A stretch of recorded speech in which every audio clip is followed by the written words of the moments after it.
বেলেঘাটা 17/4/42। আশানুরূপেষু অরুণ, আজ আবার চিঠি লিখতে ইচ্ছে হলো তোকে। আজকের চিঠিতে আমার কথাই অবিশ্বাস্য প্রধান অংশ গ্রহণ করবে, এই জন্য ক্ষুব্ধ হবি না তো? কারণ আজকে আমি তোকে জানাবো আমার সমস্যার কথা, আমার বিপ্লবী অন্তর্জগতের কথা। এই চিঠির আরম্ভ এবং শেষের কথাই পরিপূর্ণ থাকবে। একবার যখন আদি অন্ত জানতে কৌতূহল প্রকাশ করেছিস, তখন তোর এ চিঠি ধৈর্য ধরে পড়তেই হবে এবং আমার জন্য মতামত আর উপদেশ পাঠাতে হবে। আজকে এইমাত্র রর কথা ভাবছিলুম, ভাবতে ভাবতে ভাবলুম তোকেই ডাকা যাক পরামর্শ এবং সমস্যা সমাধানের জন্যে। কিন্তু তার আগে জিজ্ঞাসা করব, আমার এই প্রেমের উপর আস্থা ও সহানুভূতি তোর মনের কোণে বাসা বেঁধেছে কি? যদি না বেঁধে থাকে তবে এই চিঠি পড়া এখানেই বন্ধ করতে পারিস। যদিও তুই একবার আমাকে কৌতূহল জানিয়ে আমার মনের চোরাকুটুরির দ্বার ইতিমধ্যেই ভেঙে দিয়েছিস, তবুও তোকে জিজ্ঞাসা করছি, আমার এই সমস্যার উপর তোর কিছুমাত্র দরদ জেগেছে কিনা। যদি জেগে থাকে তবে শোন।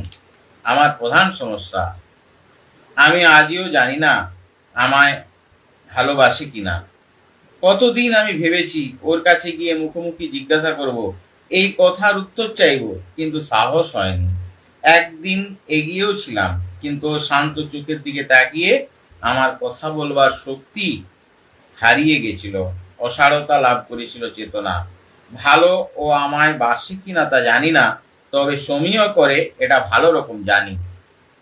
আমার সন্দেহ হয় হয়তো ও আমায় ভালোবাসে এবং আমি যে ওকে ভালোবাসি এটা তো জানে, কিন্তু যুক্তি দিয়ে অনুভব করি ওর প্রেমহীনতা। বাস্তব আমার প্রেমের বেদনা বড় অভিনব। হয়তো আমি যে সিঁড়ি দিয়ে উঠেছি, দেখি সেই সিঁড়ি দিয়েই ও নামছে। অবতরণকালীন ওর ক্ষণিক দৃষ্টি আমার চোখের উপর পড়ে আমার বুকে স্নিগ্ধ মধুর শিহরণ জাগিয়ে যায়। একটু আনন্দ, কিন্তু পরক্ষণেই বেদনায় মুষড়ে পড়ি। একটি ঘরে অনেক লোক, তার মধ্যে আমি যখন কথা বলি, তখন যদি দেখি ও আমার মুখের দিকে চেয়ে আমারই কথা শুনছে, তাহলে আমার কথা বলার চাতুর্য বাড়ে আরো বেশি। আমি আনন্দে বিহ্বল হয়ে পড়ি। এমনি ওর প্রতি আমার প্রেম, কিন্তু বড় ব্যথা। বছর খানেক আগে আমার ওর সঙ্গে কথা বলার সুযোগ ঘটেছিল এবং আমিও সে সুযোগ অপব্যয়িত করিনি।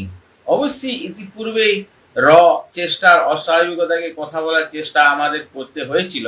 ঘটনাটা তোকে একবার বলেছি, তবু বলছি আরেকবার।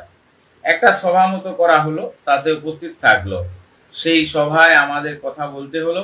প্রথমে সে তো লজ্জায় কথা বলতেই চায় না, শেষ পর্যন্ত জিজ্ঞাসা করলো সিগারেট খাওয়ার অপকারিতা কি। আমি এতক্ষণ উদাস হয়ে, অর্থাৎ ভান করে ওদের কার্যকলাপ লক্ষ্য করছিলাম। এইবার অতি কষ্টে জবাব দিতে থাকলুম, কিন্তু সেদিন আর আলাপ এগোয়নি। এদিকে আমি উপলব্ধি করলুম ওর সঙ্গে কথা বলার অমৃতময়তা। তারপর থেকে ওর সঙ্গে আমার কথা বলার তৃষ্ণা অসীম হয়ে দেখা দিল এবং সে তৃষ্ণা আজও দূরীভূত হয়নি। এর মাসখানেক পরে এলো আরেক সুযোগ। আমাদের বেলেঘাটায় এলো কোনো কারণে। সারাদিন ও রইল, কিন্তু কথা বলল না ওর সঙ্গে। কিন্তু সন্ধ্যার পর এমন এক সময় এলো যখন আমরা দুজনেই একটি ঘরে একা পড়ে গেলাম। দুজনেই শুনছিলাম রেডিও। রেডিওতে গান হচ্ছিল, প্রিয় আজও নয়। কিন্তু গানটাকে আমি লক্ষ্য করিনি এবং লক্ষ্য করার মতো মনের অবস্থাও তখন আমার ছিল না। কারণ অতি কাছেও বসেছিল, বোধহয় অন্যদিকে চেয়ে নিবিষ্ট মনে গানই শুনছিল, আর আমি মুগ্ধ হয়ে দেখছিলাম ওকে। অত্যন্ত সুন্দর পোশাক সজ্জিতা ওকে আমার বড় ভালো লাগলো। ভেবে দেখলাম এক ঘরে থেকেও দুজনের কথা না বলা লোকচক্ষে নিতান্ত অশোভন। তাই অনেকক্ষণ ধরে মনে বল সঞ্চয় করে বললুম, কিন্তু গলাতে অত্যন্ত ক্ষীণ কম্পিত স্বর বেরোলো। তা শুনতে পেল না। এবার বেশ জোর দিয়ে ডাকলুম, ও তা শুনতে পেল। চমকে উঠে আমার দিকে চাইলো এবং আমি এতক্ষণ ধরে ক্রমাগত মুখস্থ করা কথাটা কোন রকমে বলে ফেললাম, ইচ্ছে হলে তুমি আমার সঙ্গে কথা বলতে পারো। ও মাথা নিচু করলে, কিছুই বললে না। মনে হলো ও যেন রীতিমতো ঘামছে। সেদিন আমার জীবনের শুভ দিন ছিল। প্রাণ ভরে সেদিন ওর কথা পান করছিলাম। তারও মাসখানেক পরে এসেছিল শেষ শুভ দিন। সেদিন আমাদের কলকাতার প্রায় মাইল খানিক পথ অতিক্রম করতে হয়েছিল। মোটরে করে আমরা উপক্রমণিকার বাড়িতে গিয়েছিলাম। ওর ইচ্ছা ছিল আমার সঙ্গে ও সেদিন উপক্রমণিকার আলাপ করিয়ে দেবে।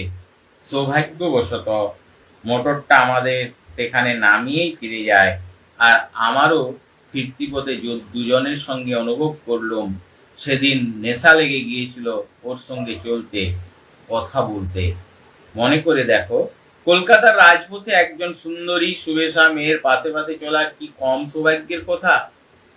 ওর পাশে চলে ওর এত কাছে থেকে যে আনন্দ সেদিন আমি পেয়েছি তা আমার বাকি জীবনের পাথেয় হয়ে থাকলো। ও এখন বিমান আক্রমণের ভয়ে চলে গেছে সুদূরতে, আর আমি তাই বিরহ বিদুর হয়ে তোকে চিঠি লিখছি আর ভাবছি রবীন্দ্রনাথের দুটো লাইন, কাছে যবে ছিল পাশে হলো না যাওয়া, দূরে যবে গেল তারই লাগিল হাওয়া। আমার দ্বিতীয় সমস্যা আরো ভয়ঙ্কর। যদি আমার আত্মীয়রা জানতে পারে এ কথা, তবে আমার লাঞ্ছনার অবধি থাকবে না। বিশেষত আমার বিশ্বাসঘাতকতায় নিশ্চয়ই আমার সংস্পর্শ ত্যাগ করবে। অতএব এখন আমার কি করা কর্তব্য, চিঠি পাওয়া মাত্র জানা। ইতি সুকান্ত ভট্টাচার্য। পুনশ্চ মাকে বলিস এবার আর তাকে লিখলাম না বটে, কিন্তু শীঘ্রই একখানা বৃহৎ লিপি তার সম্মুখে উপনীত হবে, আর তিনি নিশ্চয়ই তার বকু দেখে চমকে যাবেন। এখানেই শেষ করলাম।